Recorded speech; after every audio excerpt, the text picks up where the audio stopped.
To Nick Carboni for the first question. Hey, Matt. I know fans are really into the schedule release. Obviously, you guys know who you're playing and the locations and all that. What do you kind of notice when you look at the final version of the schedule? I think the early Thursday night game, or the quick turnaround in week 3, and then the 10 days, before we go back out to Texas to play Dallas. I think that's obviously something that jumps right out. I think 4 of our 6 NFC South games are at the end of the season after the bye. I think it's a late bye yet again, 13 week 13 bye. So just some things that we have to prepare for. Obviously going to Buffalo in December, the week before Christmas, that kind of mirrors last year going to Green Bay. So there'll be some challenges there. We were playing a bunch of good teams, but just a couple of schedule quirks that we have to be prepared for. Let's go to Steve in Toronto. Coach, I just wanted to ask you about the schedule real quick. You're going to the Meadowlands for the first time to play the Giants in week 7. I know that you were a part of that team at one point. So have you given any thought yet as to what it's going to be like to go back there, not only because of your history with the team, but also being from the area? I obviously, as a kid, I grew up, the old Meadowlands Stadium. That was something that, as a Giant fan, and kind of also, a Jet fan when they eventually moved over there, a place that I went. So that'll be really cool. We have a lot of great friends up there. I started my career in Buffalo, coaching at the University of Buffalo. So going back to Buffalo will be another, thing personally for me. But as you know, everything for me is always about the team, and we have a chance to go play some really good teams on the road and at home. So excited for that. Go to David Newton for the next question. Hey, Matt, I got 2 questions. One, facing the Jets right off the bat, you feel like you know a lot about Sam Darnold just from that game because he faces his former team? And I got another question after that. Yeah, I think that's a really good way to phrase it, to be honest with you. There'll be 2 schools of thought. There'll be the, hey, hopefully he's amped up and ready to go and, fired up because he's playing the Jets. And, I'm hoping that he's the same cool, calm, collected guy each and every week, that he's, a process guy that just attacks each week and makes nothing more of that game than anything else. I hope for him it's all about the Carolina Panthers. I hope for him it's all about Sam Darnold. It's never about anyone or anything else, despite our history. And so I think as a player, when you can make it about us, we always have a chance. And so, I'm looking forward to next year with Sam. I think there'll be a tremendous amount of growth throughout the year. There'll be good moments. There'll be moments we have to improve on. And obviously that'll be a mental challenge for all of us, coming off the gate. And if we can minimize that distraction, it'll be really good. And also want to ask you, I guess you saw Teddy's comments today, and where he mentioned the fact that, according to him, you guys didn't practice red zone or 2-minute drill much because of the way the schedule was set up. Can you address that? Yeah, I mean, I think you guys, I saw that. I think you guys know me well enough to know that, I'm never really going to say anything bad or talk badly about any of our players or contradict them. And I think for me, that extends to former players. So, I'm on record as stating how I feel about Teddy. I expect him to do great things. I will always cheer for him. I'm sorry that maybe he doesn't maybe feel the same way about some things, but for me, I'm going to be the same guy. I'm going to continue to always support the guys who played for me. So, in terms of us, we have a process. We have a practice schedule. I mean, you guys have been to practice. I think you'd say that we get a lot of reps. We do a lot. We work hard. I think we're really organized. We try to address all the situations. So I feel really good about what we do. I'm not going to delve into specifics about our process. Some of that to me is specific to us. But I feel really good about our preparation and the amount of work that our coaches put in, and the amount of work that our players put in, the amount of practice work. I think we push them in a really smart way. So, you have 140 guys in the locker room. Guys will disagree on some things sometimes. You can't ask everyone to, agree with everything, but we head into each year trying to be better than we were the last year, and I think we'll do that again this year. But I feel really good about what we do. I want to make sure I say that I feel really good about the way we practice and our process. I'm disappointed to hear that he didn't feel the same way.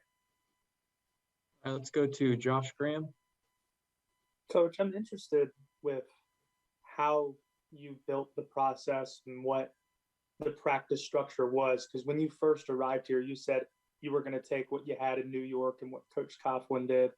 How much influence did Joe have based on what he did in New Orleans and even with LSU? And how much influence did he have in maybe not adjusting, but blending with what you did in New York way back when? Yeah, and I hope you guys understand this respectfully. I agreed on Monday to come on here to talk about the schedule. Like, I'm really not going to talk about the way we practice. That was said today. I get it. I addressed it, but I'm not going to delve into that. This to me is about us, and I'm excited for next week. We didn't have an off season last year, so I'm excited for us to begin to address, some things that we do schematically on offense and defense, for next phase 2 heading into OTAs. So hopefully we'll have some guys here. But like I said, I feel really good about what we do. I think each year is a new year. You look at yourself and say, what are you good at? What are you not good at? Just philosophically, to me, it's like a golfer. Like, if your driver's not great and your putter's pretty good, then you better work on your driver. So we sit there every year as a staff and say, hey, what were we not good at last year? What do we need to improve on? And we do that week by week. So that's a collective effort. We talk a lot about Joe Brady, and Phil Snow's in there too, Chase Blackburn. We have a lot of really good coaches. So I'll just kind of leave it at that. All right, let's go to Nick Carboni, followed by Elena Getzenberg. Matt, you kind of alluded to it in your first answer about the late division games. So I want to ask you kind of how that hits you when you see that laid out, and the pretty late bye. I think it's like week 13. I know, you could probably spin the bye as good no matter when it lands, but how does all that kind of hit you? Well, in terms of the bye, it was a late bye for us last year. We probably would have liked it a little sooner as we were kind of, trying to grow the team. But Tampa had the same bye, and they had the same, the last bye you could have, and they went rolling into the playoffs. So to me, it's all about your team and your age and how well you're playing. In terms of the division opponents, we had a lot of division opponents last year in our first 6 games. We knew we had a young team. We were kind of hoping for it to be a little bit later so we could grow into the division. Obviously the Saints are week 2, but playing Tampa Bay 2 of the last 3 games, with the great team that they have. Hopefully we can grow as a team throughout the year, improve. Hopefully we hit the bye, and then can play our best football down the stretch. Hey, Matt, totally understanding that you're not wanting to talk about some of what Teddy said today, but because of the timing of the trade, we really haven't gotten to talk to you about that since the draft. So I was just curious, how did you feel like you kind of left things with Teddy and just, on trading him and moving on and that whole situation that went down prior to the draft?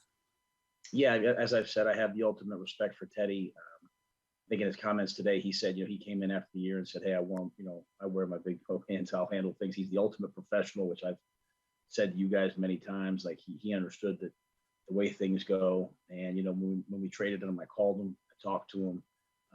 And at the end of the day, I hope that Denver is a great situation for him. I like who he is as a man. I like who he is as a football player. I like who he is as a leader.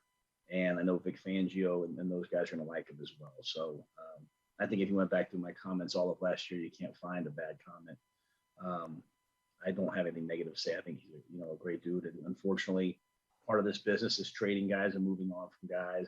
And that's the part I haven't really liked about pro football, but it's the necessary part. And, that happened. Hopefully we did it the right way. And I expect him to have tremendous success.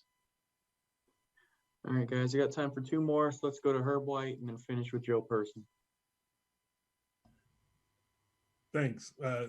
Coach Rhule, with the 17th game, does this change anything in terms of the way that you will manage this team this year? Understanding that, one more game means one more opportunity for things like injuries or to rest people, depending on how your season is going, or give younger players an opportunity to step up and contribute? Yeah, I think it'll affect several things. I think we've tried to add some depth on the D line and at corner. Those seem to be the areas where you have injuries; they show up the quickest. Um, some of the ways that we do things in terms of our practice schedule, sports science, some of the things we've already talked about. We're one of the few teams that was in the top 6 for GPS speeds. The first 4 games, the second 4 games, the third 4 games, the fourth 4 games. So we'll continue to preach to our guys, the importance of taking care of yourself, practicing hard, but taking care of yourself. When you have guys like Christian McCaffrey and DJ Moore and Robbie Anderson, you have guys already in the locker room, Dante Jackson, who believe in that and do it. But you want to be playing your best football at the end of the year. So to me, it's a collaborative effort between all of us. But I think we started to address that in the draft with some of the depth we tried to build on the D line and at corner as well. Thanks. Hey, Matt, you said you like your process. Is there anything when you self-scouted the 2-minute in red zone, though, that you might look to tweak at all? Like I said, Joe, to me, this isn't, really the time for me, this isn't the time for this conversation. It would come across to me as if I was, speaking back at that. I just, I heard what he said. I respect Teddy.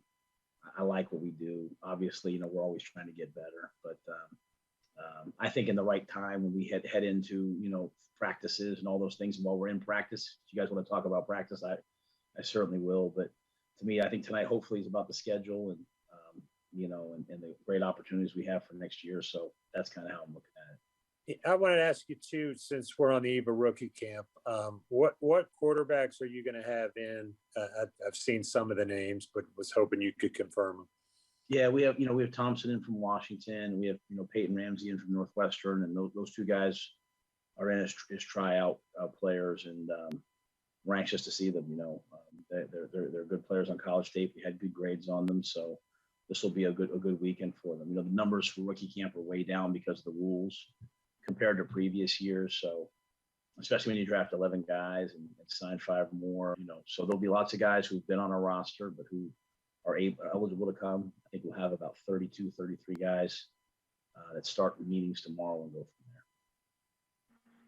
there. All right, guys, that's going to do it. We appreciate everyone taking the time to get on tonight. All right, guys, thanks.